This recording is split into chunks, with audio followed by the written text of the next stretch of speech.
Hello and welcome. आज हम देखेंगे chapter number 3 structure program development. और माफ़ी चाहता हूँ कि मैं काफ़ी देर बाद ये वीडियो ला रहा हूँ आप लोगों के लिए। और आई होप आप लोग मेरे इस देरी से आप समझेंगे। काफ़ी टाइम लगा मुझे, काफ़ी बिजी था, तो आप लोगों के लिए अच्छे से प्रिपेयर करना था मुझे, तो मैं आज आपके लिए वीडियो लाया हूँ। हम आगे बढ़ते हैं। Introduction, algorithms, pseudo code. Pseudo code होता है कोड जैसा, कोड लाइक। स्यूडो मीन्स जैसा, लेकिन कोड होता नहीं है वो। तो एल्गोरिथम्स को भी हम समझेंगे, एल्गोरिथम्स क्या होती हैं, फिर आगे हम देखते हैं क्या हम आगे बात करेंगे।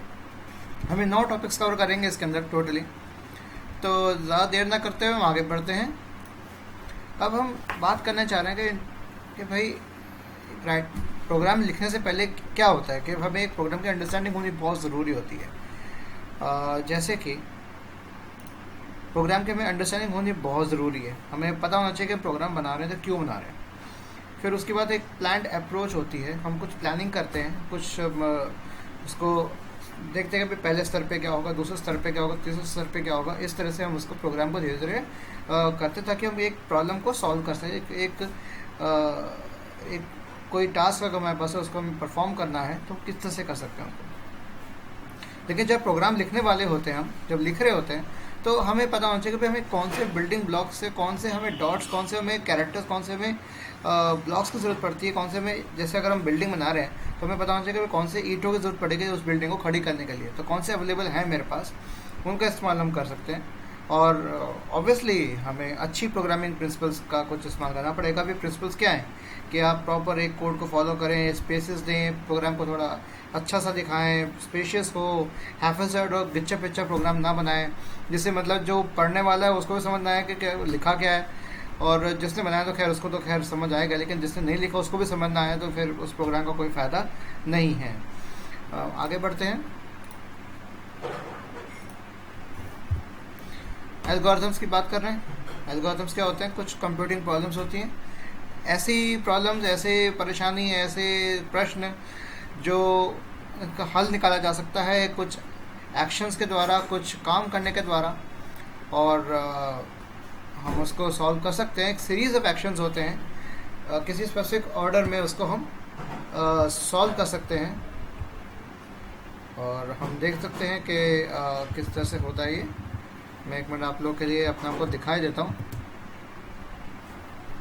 लो जी, मैं आपके लिए हाजिर हो गया। लो जी, आप लोग देख सकते हैं। और चलिए हम आगे बढ़ते हैं। All can be solved by executing a series of actions in specific order. हम कर सकते हैं इस तरह से। और एल्गोरिथम की बात करें, एल्गोरिथम होता है आपका, चलिए हम हटा देते हैं इसको। एल्गोरिथम एक प्रोसीजर होता है इन टर्म्स ऑफ किस किस किस बारे में होता है, एक्शंस, क्या हमें करना है। फिर इसका ऑर्डर, कि किस ऑर्डर में उन एक्शंस को काम कराया जाए, उनको एग्जीक्यूट कराया जाए।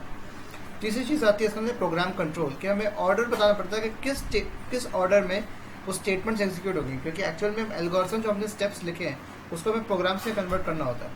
प्रोग्राम्स जो हमारे एक्शंस होते हैं वो स्टेटमेंट से कन्वर्ट होते हैं, उनके ऑर्डर को, उनका कौन सा पहले कौन सा बाद में, उसको हम कहते हैं प्रोग्राम कंट्रोल। स्यूडो कोड की बात करें, जैसा कि आप ये स्टेटमेंट देख रहे हैं, it's similar to everyday English. Simple है, आर्टिफिशियल है, इनफॉर्मल है, जिससे हम एल्गोरिथम्स डेवलप कर सकते हैं। एक्चुअली ये स्यूडो कोड से हम ही समझ सकते हैं, तो कंप्यूटर्स के ऊपर तो एग्जीक्यूट होंगे नहीं। तो हमें प्रोग्राम किस तरह से दिख सकता है तो हम उसको समझ सकते हैं, उनको सोच सकते हैं लिखने से पहले। तो हम कन्वर्ट कर सकते हैं उसको सी प्लस प्लस या सी प्रोग्राम के अंदर, और सिर्फ एग्जीक्यूटिव स्टेटमेंट्स होती हैं हमारी।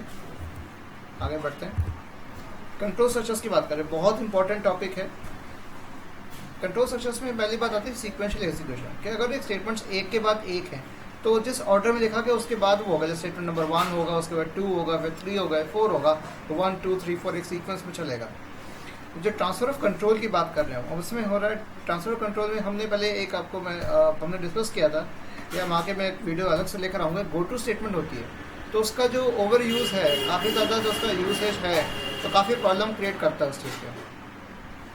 और जब नेक्स्ट स्टेटमेंट जो होती है एग्जीक्यूट होती है, that is not the next one in the sequence, तो उसको कहते हैं ट्रांसफर कंट्रोल के। नेक्स्ट स्टेटमेंट जो हमारी है वो सीक्वेंस में ना होकर भी उसको कहीं भी जंप करा सकते हैं उसको। तो बोहेम एंड जैकोबिनी 2 पर्सन्स थे, उन्होंने कंसेप्ट लेकर आए, 3 कंट्रोल स्ट्रक्चर्स के लेकर आए। पहली चीज़ उन्होंने लिखी सीक्वेंस स्ट्रक्चर, दूसरा बताया उन्होंने सिलेक्शन स्ट्रक्चर, तीसरा बताया रिपीटिशन स्ट्रक्चर। सीक्वेंस में सिंपल प्रोग्राम सीक्वेंशियली आप एक सीक्वेंस एक 1 2 3 4 एक ऑर्डर में आप उसको लिख रहे हैं, जो ऑर्डर आप देना चाह रहे हैं उसमें आप उसको लिख रहे हैं।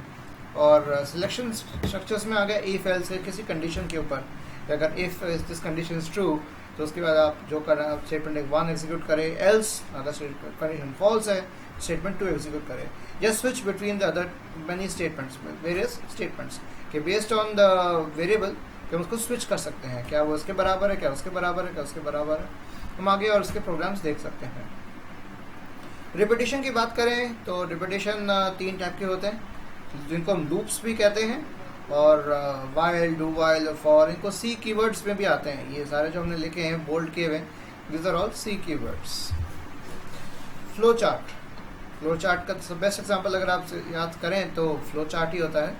It's a graphical representation program. Flow lines होती है इसके अंदर, रेक्टेंगल जो सिंबल होता है एक एक्शन बताता है, ओवल सिंबल बताता है कि बिगिनिंग या एंड है, स्टार्ट या स्टॉप, और सिंगल एंट्री सिंगल एग्जिट होते हैं, एक बार से एंट्री होते हैं और एक बार से एक जगह से एग्जिट होते हैं।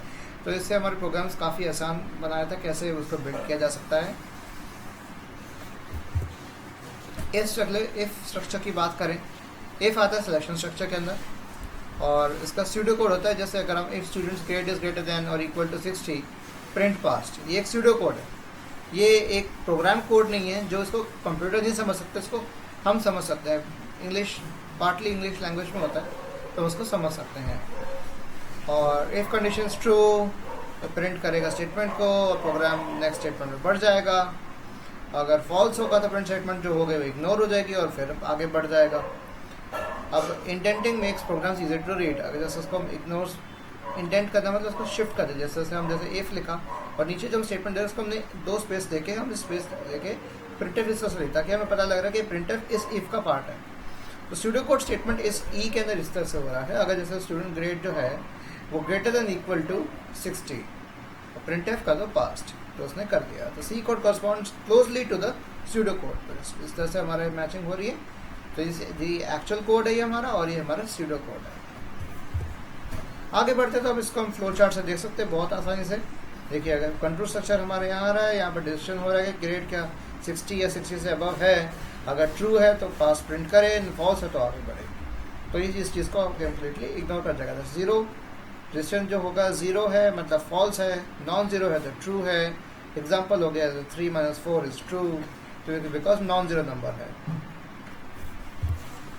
If only performs an action if the condition is true, तब जब भी कोई बात सही होगी तो उसके ऊपर इफ कंडीशन फॉलो करेगा, नॉन जीरो वैल्यू पे करेगा, ट्रू होगा तभी करेगा। अगर इफ एल्स है तो अगर कोई डिफरेंट एक्शन आप ले रहे हैं कि जब कंडीशन ट्रू हो और दूसरा एक्शन आप ले रहे हैं जब कंडीशन फॉल्स हो, तो इफ और एल्स अगर ये हो तो ये करे, नहीं तो ये करे। जैसे एग्जांपल आप दे सकते हैं, if students grade is greater than equal to 60 print pass, else print fail. तो एल्स कंडीशन का मतलब होगा इफ का उल्टा।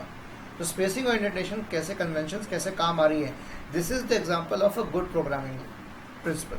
तो हम इस तरह से अगर काम करें तो हमें प्रोग्रामिंग हमें आराम से समझ में भी आएगी, और हमें ये भी याद रहेगा कौन सा कोड हमने कैसा कहाँ लिखा है।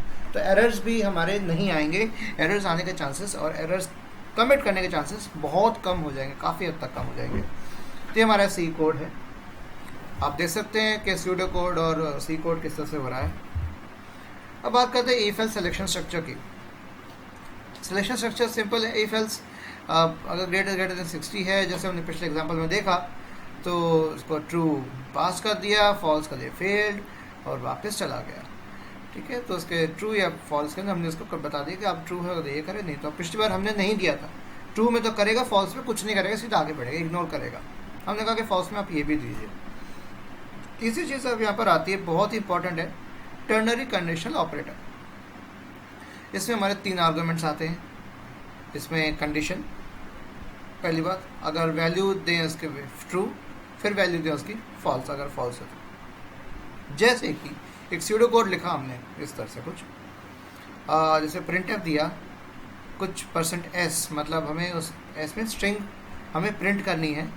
अगर ग्रेड मेरा 60 से ज़्यादा या बराबर है तो या तो पास कर दे या फिर कर दे फेल्ड, या फिर इसको हम इस तरह से लिख सकते हैं कि grade greater than equal to 60 if, मतलब अगर ये क्वेश्चन मार्क है इसके ऊपर तो प्रिंट ये स्टेटमेंट एग्जीक्यूट करे, नहीं तो ये स्टेटमेंट एग्जीक्यूट करे। तो ये दोनों स्टेटमेंट ऊपर और नीचे, तो ये ऑलमोस्ट बराबर है, हम इसको प्रोग्राम में लिख सकते हैं। आप ट्राई करके देख लीजिएगा। नेस्टेड इफ एल्स, इफ़ के अंदर इफ़, एल्स के अंदर एल्स, एल्स के अंदर इफ़। तो ये इफ़ एल्स जो होती है हमारे मल्टीपल केसेस जो होते हैं, तो उसके लिए उसको हम कहते हैं नेस्टेड कहते हैं कि इफ़ के अंदर इफ़ है, एल्स के अंदर इफ़ है, एल्स के अंदर एल्स है, तो नेस्टेड इफ एल्स स्ट्रक्चर कहते हैं इसको। जैसे अगर स्टेटमेंट ग्रेटर देन 90 है तो प्रिंट ए करे, एल्स इफ़ 80 से ज़्यादा है तो बी करे, एल्स इफ़ 70 से ज़्यादा है तो सी करे, and so on D and F, इस तरह से। तो इस तरह से हमारा आ जाएगा। और कंडीशन अगर मैच होती है तो स्टेटमेंट, अगर कोई ये स्टेटमेंट ट्रू हुई तो चला गया आगे, ये फॉल्स हुई तो यहाँ आएगा, ये ट्रू होगी तो बाहर, फॉल्स हुई तो यहाँ आएगा, ट्रू हुई तो बाहर, फॉल्स हुई तो यहाँ, इस तरह से। और सारे फॉल्स हुए तो ये प्रिंट एफ होगा। और deep indentation usually not used in practice. आगे देखते हैं। कंपाउंड स्टेटमेंट की बात करें, सेट ऑफ स्टेटमेंट्स होती हैं विद पेयर ऑफ ब्रेसेस, तो हम एक से ज़्यादा के स्टेटमेंट्स लगा सकते हैं, तो हम उसको कर्ली ब्रैकेट्स के द्वारा हम उसको अपने इसमें एक ब्लॉक में ले सकते हैं इसको। अगर हम देखें कि भाई हमारा किस तरह से एग्जीक्यूट होगा कि set of statements with the pair of braces, अगर हमने लिखा कि if get greater than 60, print f हमने पास किया, एल्स हमने प्रिंट एफ फेल किया विद इन कर्ली ब्रैकेट्स, तो हमने फिर नेक्स्ट स्टेटमेंट प्रिंट एफ लिखी और इन दोनों को हमने एल्स का पार्ट बना दिया। अगर हम ब्रेसेस ना लिखते तो हमारा ये जो स्टेटमेंट होता ये हर बार एग्जीक्यूट होता। पास्ट में भी आता you must take this course again आता, और फेल्ड में भी यही आता। तो ब्लॉक जो बनता है तो कंपाउंड स्टेटमेंट होते हैं विद डिक्लेरेशंस, तो उसको ब्लॉक कहते हैं हम। जो भी set of code, set of statements किसी कर्ली ब्रैकेट्स स्टार्ट और एंड के बीच में है, उसको हम कहते हैं ब्लॉक। सिंटैक्स एरर की बात करें, सिंटैक्स एरर की अगर हम बात करें, और हम देख सकते हैं कि सिंटैक्स एरर जो होते हैं कंपाइलर्स के द्वारा पकड़े जाते हैं। लॉजिक एरर्स जो होती हैं वो एग्जीक्यूशन के समय जब आप एग्जीक्यूट कर रहे होते हैं, रन कर रहे होते हैं प्रोग्राम को, तब पता लगता है।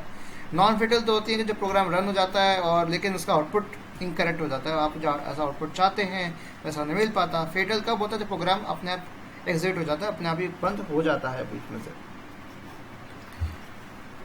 आगे बढ़ते हैं रिपीटिशन स्ट्रक्चर में। रिपीटिशन में हम देखते हैं कि भाई लूप्स की बात हो रही है कि पहला लूप हमारा आता है वाइल लूप। अब प्रोग्रामर हमें एक्चुअल में ज़रूरत क्या पड़ी, आप पहले स्टेटमेंट को अगर आप ध्यान दें, programmer to specifies an action to be repeated while some condition remains true, कि एक एक्शन को स्पेसिफाई करता है जो रिपीट हो, इसको बार बार एग्जीक्यूट होना ज़रूरी है कि जब तक वो कंडीशन ट्रू रहे। हम अगर चाहें तो एक स्टेटमेंट को बार बार एग्जीक्यूट कराना, रिपीट कराना एक स्टेटमेंट्स को या सेट ऑफ स्टेटमेंट्स को, जो जब तक एक कंडीशन ट्रू है, तो उसके लिए हमारा इस्तेमाल होता है वाइल, मतलब जब तक ये लूप रिपीट हो रहा है, जब लूप रिपीट हो, जब तक की कंडीशन फॉल्स नहीं होती है, जब तक कंडीशन ट्रू रहती है। जैसे अगर मैंने कहा while there are more items on my shopping list, purchase next item and cross it off my list, simple as that. Example आप देख सकते हैं इसमें वाइल लूप का, बहुत सिंपल से एग्जाम्पल दे रखा है। Int product equals to 2, while product less than equal to 100, और product equals to 2 into product, तो मैं प्रोडक्ट को ही 2 टाइम्स कर रहा हूँ, और अगर उसके प्रोडक्ट की जो वैल्यू है वो 100,000 से नीचे है तो हर बार 2 टाइम्स मल्टीप्लाई होता जाएगा। फिर 2 से लेकर आई थिंक आपका ये पहुँचेगा 998 तक पहुँच जाएगा, और 1000 तक आएगा, बिल्कुल 1000 तक आएगा। Greater less than equals to किया तो तब तक जाएगा, उसके बाद नहीं जाएगा। 1002 पे बाहर आ जाना चाहिए। तो अगर देखें प्रोडक्ट, अगर प्रोडक्ट 1000 से छोटा है, 2 है, तो बार बार करता जाए, नहीं तो फॉल्स। तो एक स्टेटमेंट एग्जीक्यूट होती रहेगी। अगर हमें देखें, अब आते हैं असाइनमेंट ऑपरेटर्स के ऊपर। ये आप लोगों को मैं एक आई थिंक पहले 2 स्लाइड्स में आई थिंक शायद मैंने बताया होगा, और नहीं बताया तो आप फिर भी आप उसको देख लीजिए। मैं आगे एक्स्ट्रा और वीडियोस लाऊंगा, मैं प्रोग्रामिंग करके दिखाऊंगा आपको कोड ब्लॉक्स के अंदर, तो उससे आपको बेहतर समझ में आएगा प्रोग्राम से एग्जीक्यूट कैसे करना है, आउटपुट कैसे जनरेट करना है, और आउटपुट की जो स्क्रीन है उसको हम कलर्स भी कैसे दे सकते हैं। हम अपने खुद के कलर्स दे सकते हैं, हम कलरफुल आउटपुट्स बना सकते हैं अपने हिसाब से। असाइनमेंट ऑपरेटर में जैसे C=C+3 कर दिया, तो उसको मैं प्लस को आगे ला के +3 कर सकता, तो उसको हम एडिशन असाइनमेंट कहते हैं। सिमिलरली हम सब्ट्रैक्शन कर सकते हैं, मल्टीप्लिकेशन, डिवीजन और मॉड हम इस तरह से कर सकते हैं। तो ये हमारे हो गए असाइनमेंट ऑपरेटर्स हो गए। तो अगर हम इस तरह से फॉर्म लिख रहे हैं तो हम इस तरह से भी कर सकते हैं। नेक्स्ट देखिए इंक्रीमेंट और decrement operators.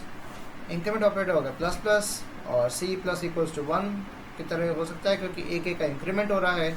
Decrement means decrement bye 1, तो इस तरह से हो रहा है। प्री इंक्रीमेंट मतलब पहले लिखा तो पहले इंक्रीमेंट होगा, उसके बाद वेरिएबल चेंज होगा, और पहले वेरिएबल चेंज होगा उसके बाद एक्सप्रेशन जो होगा वैलिड होगा। पोस्ट में पहले एक्सप्रेशन एग्जीक्यूट होगा, उसके बाद वेरिएबल चेंज होगा। जैसे आप ये स्टेटमेंट दे सकते हैं, अगर C=5 है, सो हमारा जो printf होगा वो पहले ++C करा तो 6 कर देगा। अगर printf 5% किया, C++ किया, तो C पहले एग्जीक्यूट हो जाएगा, पहले आउटपुट देगा, उसके बाद वैल्यू उसकी 6 करेगा। अब नेक्स्ट बार अगर आप लिखेंगे, इसके अगली बार आप printf स्टेटमेंट लिखेंगे C, तो वो दिखा देगा other case C is now value of 6, क्योंकि इसमें पहले एग्जीक्यूट होगा, पहले इंक्रीमेंट किया, फिर बाद में इंक्रीमेंट करेगा। So thank you. Black screen आपके सामने आ गई है, और मैं इस वीडियो को यहीं पे ख़त्म करता हूँ, और आप लोग को बिल्कुल अच्छा लगा होगा, और बिल्कुल आपको मज़ा आया होगा, और लाइक सब्सक्राइब शेयर ज़रूर करिएगा। आई थिंक यहीं पे सॉरी इधर लिंक आ जाएगा, कैमरे के जैसे देखिए मैं उल्टा कर रहा हूँ, इस तरफ लिंक आ जाएगा। तो नमस्कार, अब मैं रखता हूँ। Thank you.